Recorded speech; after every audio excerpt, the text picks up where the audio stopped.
So we're positive. Yeah, we're smiling. yeah, I can hear it. Yeah. Can you hear us smiling? Yeah. Hi everyone, and welcome to the podcast Fly with Nell. I usually use this podcast to talk about travel and self-development with people that I meet along the way.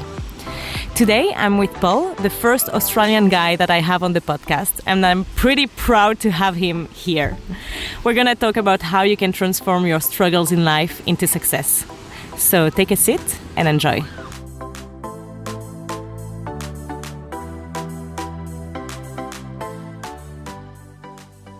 So to give you a bit of context, we are here sitting with Paul at the beach, so you can hear a bit of waves in the background.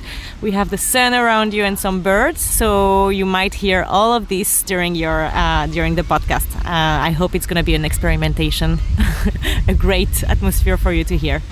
Hi, Paul. G'day. I'm an Australian guy. Do you want to say some Australian expression to kick off? G'day, how you going, mate? Shrimp on the barbie, if there's anyone overseas. That's not actually an Australian expression. All right. Thank you. I hope people will understand you, but I think we'll be fine because I can. I should be feeling very connected to Australian culture now. Yeah, of course. So to give you a bit of context, I've met Paul here since, in Australia, I think 1 or 2 years ago at the gym, because sometimes he trained and he wanted to have some advice from me. So well, we're off to a bad start. So many lies. But Paul is he's an interesting guy, very curious about the life and the world around him, and we have so many deep conversations all the time. So I thought it would be interesting to have him on the podcast. He's also a mentor, a coach for students, but he's going to tell you more about that later. Today we're going to talk about his background, his travel story as well.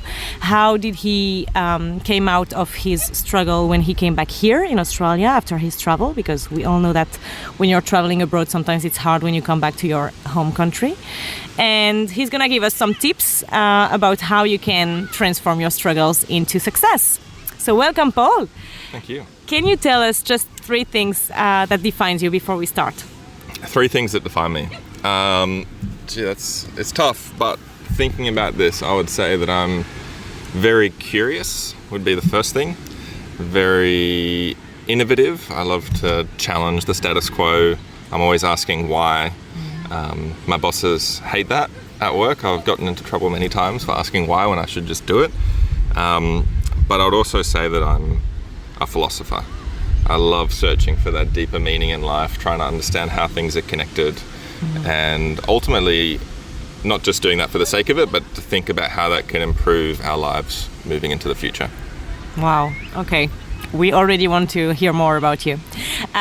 So, because this podcast is more about travel at the beginning and then personal development, can you just tell us what's your story? What's your background travel story? Well, my first big travel experience started when I was 19. So when I was 19, I had the big idea to move to the UK. So I grew up in Brisbane in Australia. And at 19, I was, soul searching for the next big thing. And had a friend who moved to England. And I thought, that sounds like a cool thing to do. So I thought about it for a week and then booked my flight 2 weeks after that. And then, with a whole 3 weeks of total planning time, suddenly I was living in England. And at the time I had business ideas that I was working on, all kinds of different projects. And I think through that, it was a big adventure, but I was also very naive. And why was I naive? I just hadn't thought it through. The excitement of this big adventure was, it lured me in, and I didn't think about the realities of moving out of home for the first time, moving to the other side of the world, having to pay rent for the first time. So that was all very interesting and a baptism by fire. Was it hard? Yeah. So I burnt through my life savings in about 3 months. And then I slept on the floor of a friend's 1-bedroom apartment for 6 months. Wow. Paying what I thought was a lot of money at the time £50 a month for the privilege of being able to stay and sleep on a floor. Wow. Yeah, so that's an example of you go into it with such hope, but you kind of neglect to think about the logistics of it, and then suddenly you're like, I'm sleeping on a floor. I'm like trying to live on £20 a week for food. Wow. What's happening? What's next? What am I doing this for? What's the end goal? And then through that, there's a lot of pressure that builds up, which then inhibits our ability to make the right choices to get out of it. So there were a lot of lessons in that. So you're gonna tell us? Can you tell us just a bit more about how did you get out of this situation, or did you tell yourself like, oh, okay, fuck all of this, and sorry for my language, but fuck all of this, and I should come back home at Brisbane? So I was very stubborn.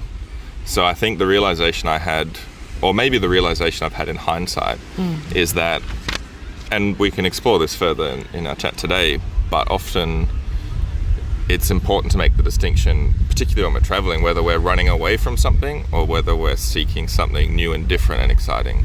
And the realization for me looking back was that I was actually running away from something initially. So me in England, I was very, very stubborn, and I was like refusing to come home. I was like, I was gonna make this work somehow. I'm gonna find a way. And that just created so much pressure that things got worse and worse. Then I didn't even have a floor to sleep on. I was homeless. Wow. I was in crisis care, crisis management. My mental health went off a cliff. Fortunately, I didn't go off a cliff. They supported me a lot. Yeah. Were you alone this whole time? Well, this is the thing, and we'll talk about this more, but it's very easy to push others away when we're going through these dark places because we feel like we need to figure it all out ourselves.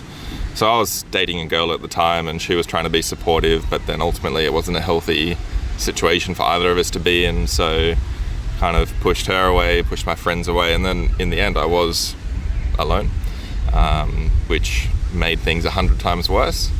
And then at the very, very end, I had to accept the offer from my parents to get on the plane ticket, or get on the plane with the ticket that they'd bought for me, and just put my ego to the side and come back and regroup and think about what's next. Wow. Which was very scary to give up my natural tendency for stubbornness. Wow. So you came back after all of this. When you came back, did you feel good? Did you feel like you didn't achieve what you wanted to achieve, or how did you feel? When I first came back, I felt amazing. Oh, wow. Okay. Probably for the first 2 to 3 weeks when I first got back, it felt like the whole world had been lifted off my shoulders. Okay. Because I didn't have to think about where was I going to be living, how was I going to eat, the quality of the relationships around me. I didn't have to deal with that stress, take on their stress. I didn't have people around me worrying about me anymore. So when I came back, it was like I'm back home with mum and dad. It's the simple life. Easy. Mum's cooking for me. It's like the same food. I'm in my old bedroom again. Everything's familiar. How old were you at that time? 20 when I came back. So I was over there for just over a year. A hard year. A very hard year. Yeah. And yeah, it was incredible to come back, and that first period was so easy because it was like, oh, I don't have to think about all this. And it was almost like that previous year didn't happen. It was just like, that was a crazy dream, and now I'm back and everything's the same.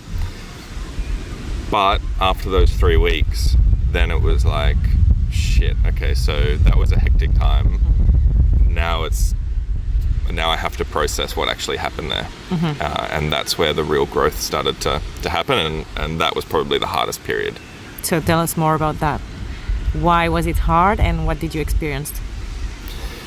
So the interesting thing when you're, and I know many of your listeners are in this situation, living abroad, having traveled, it's like when we come back to our home country, everyone else has just been in the day-to-day grind around the same people in the same jobs.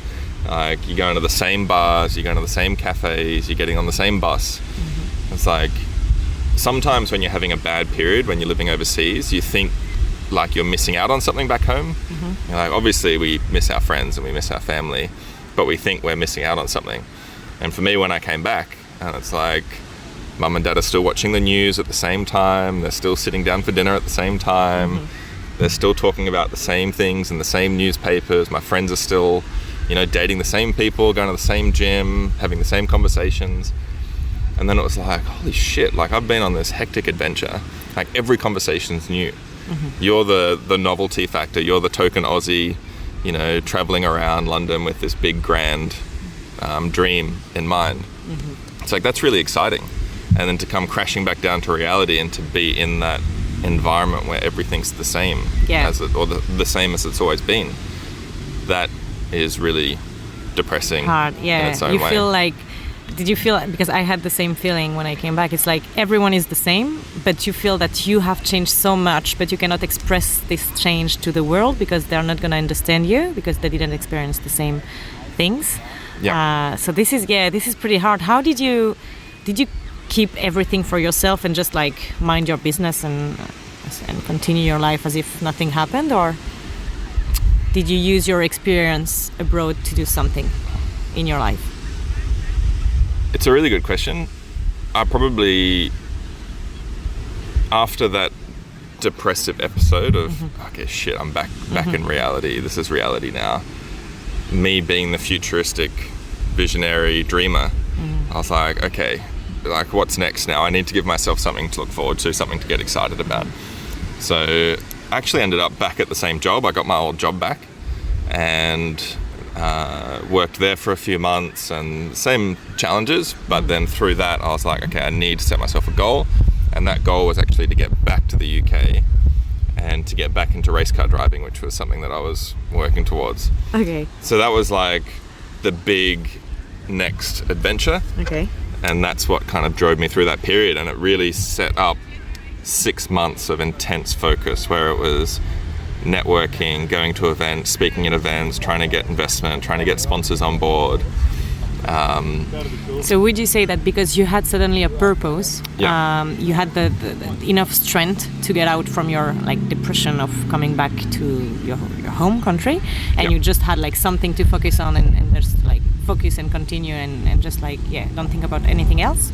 Yeah, absolutely. And that's, I mean, for any time we're feeling down and we feel like life's monotonous and we're going through the motions, it's so important to give ourselves something to get excited about, something to look forward to. And we know, like we were talking about this recently, about, you know, how the brain works with dopamine release. And when we have something to look forward to, it's that anticipation that floods the brain with dopamine that keeps us more positive, keeps us happier, and ultimately drives us through the ups and downs towards getting there.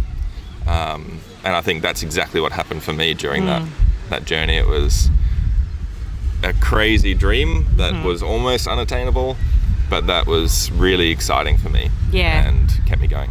That's really good. I feel like this whole experience helped you also to find your purpose in life, and we're going to talk about that very, very soon, about identity. But thank you for sharing these stories. I know it's not very easy to share this kind of stuff and to come back to the past, but thank you for that, Paul. No, thank you.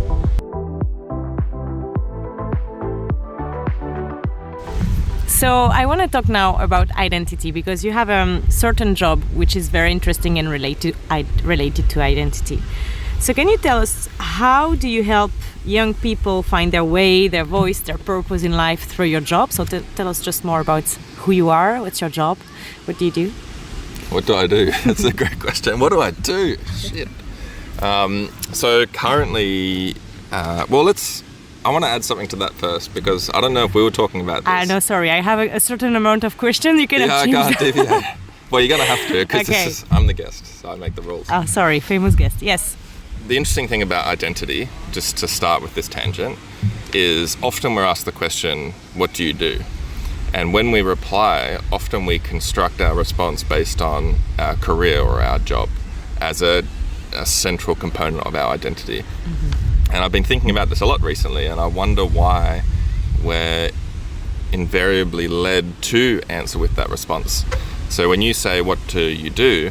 I feel like saying, I'm a success coach at Torrens University. I work with undergraduate business students developing smart skills, soft skills, employability skills to help them find a career that they love. That is only a small part of what I do. It's a part of my identity, but it's not my identity as a whole. And we spoke earlier in the podcast about me being the curious soul, the innovator, the philosopher, someone who cares deeply about other people, someone who cares deeply about creating a better future for us all to share. And I would argue that those are much more central components of who I am and what I do than just my career. True. So it's an interesting conversation about identity, and maybe for your listeners to think about how they would answer that question. And is that really who they are? Or is it just how they spend parts of some of their days? It's an interesting thought. Very interesting thought. And I think you have to add your ego in that thought, and maybe sometimes you have to put your ego on the side, because yes, your career doesn't define who you are, and maybe sometimes your passion or what you're doing during your free time really define who you are more than what you do from 9 to 5, Monday to Friday. So yeah, 100% with you. So let me reframe. Paul, Please. Who are you? Who am I?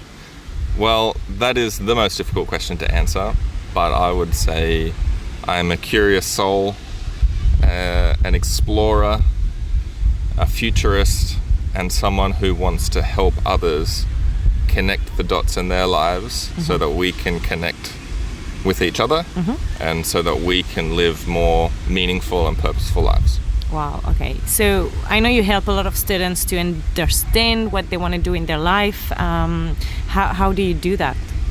Where do you start? It's a big question, right? And thinking about what we want to spend our lives doing, that can then put a lot of pressure on us to make a decision, to commit to something. Am I committing to the right thing? Do I have the flexibility to change my mind? What does changing my mind do? Do I have a family?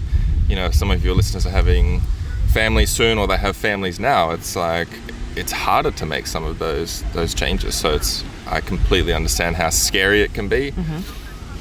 Some of the things that I share with my students when we're thinking about what we want to be doing more of, or what career we might want to pursue, really it's not necessarily about finding that one thing. There's not one direction.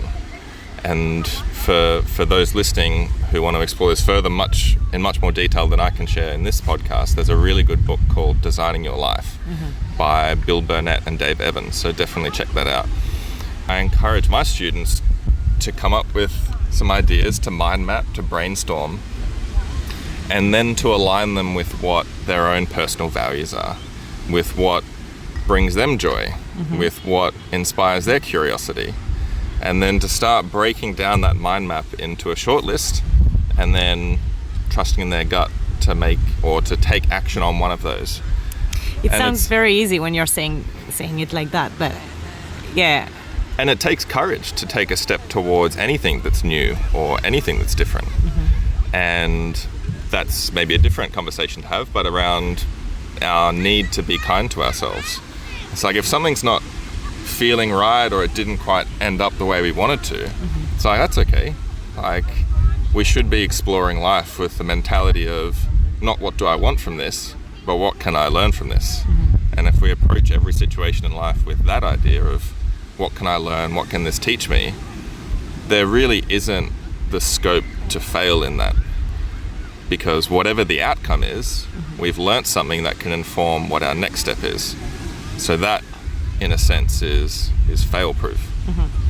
And that's what I encourage my students, particularly young people who feel like they have so much pressure on them, like leaving school. You know, should they go to university? Obviously, I'm dealing with students who have already made that choice. But maybe a better choice could be to go traveling, to live overseas, to come back, to apply the lessons, to experience the different cultures. You know, with globalization, we're living in a much more multicultural society. So those skills are going to become more and more important over the next few decades. So that's a handy skill set beyond what you're going to learn in the classroom. Yeah. So maybe my bosses don't like this, but if someone wants to go traveling, or, you know, maybe it's a bit more difficult now, it's like, go and do that. Yeah. Because no learning is ever lost. Yeah. It's like, whatever we experience in life, we will find a way to connect that somewhere. Even if it's just one conversation we have with someone next to us at a cafe or at a gym. That's, you know, that's like the connection. It's Look, like, it led us to a podcast. Yeah. Do you have like one exercise that someone, like anyone can do, not only students, but anyone who is a bit lost or feeling a bit lost in their life or in front of a decision, like one exercise to do? Yeah, absolutely. And there's a lot that we do with students around this. A big one is trying to understand what your personal values are, understanding what work means to you, what life means to you, seeing where those two domains intersect. That alone can help you to find clarity around maybe where you should be investing more of your time. But again, like we were saying earlier, it's not so much about finding that one thing. It's about developing a compass in life that can help us navigate the changing and the dynamic environment and all of the different decisions. Sure. So how do we create that compass? A really good question that I like to ask is, okay, so things are tough now, and like it sounds like you're doing an amazing job. There's lots going on for you now. Like I would really struggle to get through that. I feel like anyone would really struggle to get through that. But let me take a guess and say that it hasn't always been like this. And I want you to think about a time, any time, whether it was at work, at school, in life, when you just felt really happy and really joyful. And think about that one moment, and then start to describe that moment to me. What were you doing? What were you working on? What people were you surrounded by? And maybe through that process of visualizing that situation where you felt happy, you felt joyful, you felt connected, how can we begin to create more experiences like that to feel more of that joy? That not only takes the pressure off, not only from a neurological point of view, the dopamine release and the positivity that comes with that, the excitement, that can help give us an idea of maybe I'm not in the right environment, maybe I'm not surrounded by the right people. It's like use that sense of joy and enjoyment as your compass for decision making. Maybe there's something in that. Yeah. Wow, that's I think it's great to go through this kind of exercise, but the thing is to take action after it, because sometimes you know what is good or not for you, and you know that you have some people which are not the great one and the best one around you, but to take action, and you said it before, it takes a lot of courage. So yeah, to anyone who is listening now, if you're feeling a bit lost or having a bad day or whatever, try to go through this exercise and write down. I think it's the best thing to visualize. It's to write down your thoughts, and then try to really take action for yourself, because you have to put yourself first if you want to go and find your real purpose in life and be happy most of the time, I would say. Yeah, absolutely. And that, can I just add to that, it could be as simple as saying, how can I recreate maybe one or two situations this week? How can I schedule them? You know, is that messaging a friend? Is that emailing someone I met at an event a year ago who I really connected with? What are one or two things I can do over the next week or two that can begin recreating that feelings? And that's maybe the first action that people can take. Creating new habits and then stick to them. Yeah.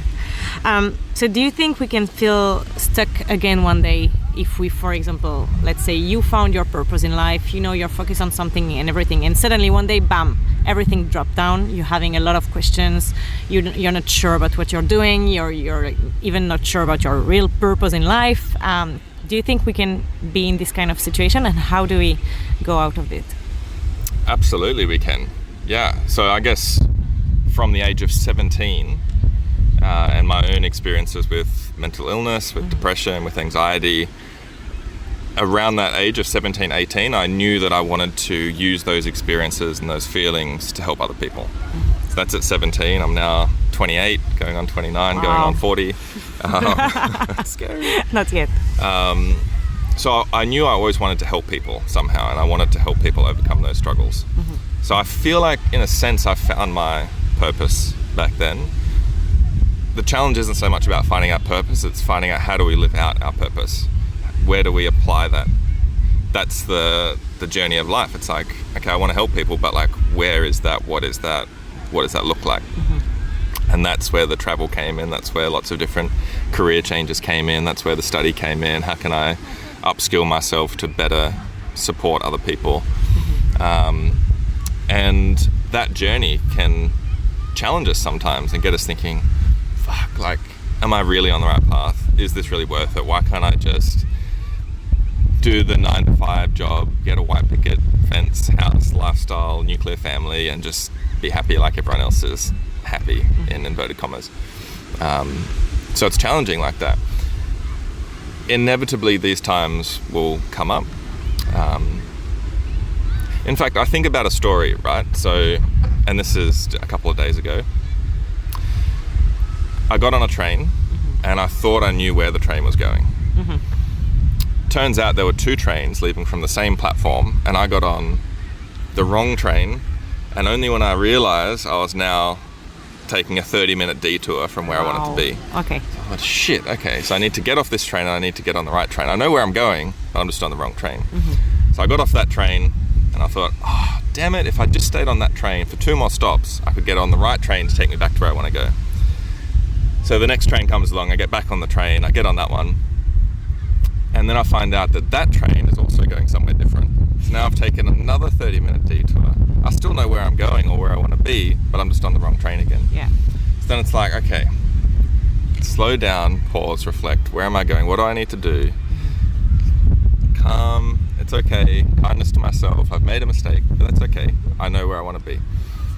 Get back on the right train, patience, kindness, and eventually you'll end up at your destination. I was so frustrated with myself because I don't normally make mistakes like that, but it's like, it's okay. Yeah. And that experience really made me think, like often we know where we're going, but sometimes we just get on the right train. And we need to come back and reconnect with our values, our sense of self, what brings us joy, what brings us happiness. And we just need to choose the right train to get onto. And that will take us to where we want to go. But sometimes it takes a few trains to get there. So it's an interesting analogy, but I hope that makes sense. Yeah, it makes sense. And I really like this story. Thank you for sharing it. You were talking about being kind to yourself. And I really love that because it's true that sometimes we can be super, super hard with our inner voice. Do you think there is a way to talk to our inner voice and manage it and control it a bit more to be like better with ourselves? It's a great question. I would say that what's helped me is avoiding judgment of that inner voice. So something that a psychologist told me once, a psychologist that helped me a lot through a very dark period, she said that my thoughts are just ads on the TV. And when we're watching ads on the TV, we know that they're a little bit annoying and we just want to get back to the cool show that we're watching. The ads will come and go. And the other cool thing is we've always got the remote in our hand. So if we don't want to watch that anymore, we can change the channel. But that disconnection between the thoughts or the ads on the TV in this case and ourselves sitting on the couch observing those thoughts or ads, that disconnection allows us to see them for what they are. We are not the thoughts that we have. We are not the inner voice that might be trying to tell us bad, negative, unhelpful things. We have the remote control in our hand to sit back on the couch, comfortable, to observe it, not to judge it, and we can change the channel or just wait for it to pass. So yes, we all have an inner voice, but we have the power to choose whether we listen to it or change the channel. All right, cool. I'm gonna try to think about having a remote control in my hand and to change that. But that's really that's really it takes practice. Yeah, it takes practice to I guess so. Think.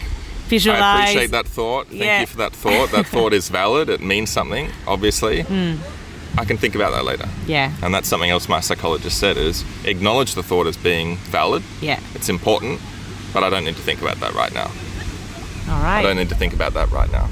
And continuing to practice that habit of I don't need to think about that right now allows us the space to think about more positive thoughts, more positive emotions we do want to experience. All right, thank you. I'm going to wrap up on that positive note. Thank you for sharing all your stories, Paul. And I will conclude with the fact that, yes, you can have dark times, dark period, and experience very, very hard times in your life. But this can also help you so much to find your way in life after that. So I'm just talking to everyone who is listening and who feel like lost or sad or having a bad time. It's fine. And it's like even more enjoy this time. I would say in a certain way, enjoy it, because it's gonna help you so much to be stronger and to really go where you want to go. So thank you for that, Paul. And Thank you, Mel. maybe we'll have more conversation in the future. But thank you everyone for listening, and have a good time.